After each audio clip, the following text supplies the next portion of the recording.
Hamas নেতা খলিল আল হায়া চতুর্থ ছেলেকে হত্যা করল ইসরায়েল। ফিলিস্তিনের সশস্ত্র সংগঠন হামাসের অন্যতম প্রভাবশালী নেতা খলিল আল হায়া তার চতুর্থ ছেলেকে ইসরায়েলি বাহিনী হত্যা করেছে। আজ বৃহস্পতিবার 7 মে এই তথ্য নিশ্চিত করেছে হামাস। নিহত ছেলের নাম আজম আল হায়া।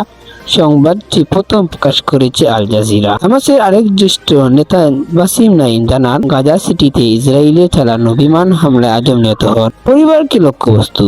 খলিল আল হায়ার খুব বেদনাদায়ক ইতিহাস। খলিল আল হায়া নিজে গাজায় না থাকলেও তার পরিবার সেখানে অবস্থান করে, আর সেই পরিবার বহু বছর ধরেই ইসরায়েলি হামলার লক্ষ্যবস্তু। তার মোট 7 সন্তানের মধ্যে 4 জন এখন পর্যন্ত নিহত হয়েছেন ইসরায়েলি হামলায়। যেভাবে একে একে সন্তানদের হারালেন খলিল আল হায়া। 2008 প্রথম ছেলে ইসরায়েলি হামলায় নিহত, 2014 দ্বিতীয় ছেলে নিহত, 2023 দোহায় হামাস নেতাদের বৈঠকে বিমান হামলায় তৃতীয় ছেলে নিহত, 2026 সর্বশেষ গাজায় বিমান হামলায় চতুর্থ ছেলে আজম নিহত। ইসরায়েল খলিল আল হায়াকে একাধিকবার হত্যা করার চেষ্টা করেছে, তবে প্রতিবারই ব্যর্থ হয়েছে।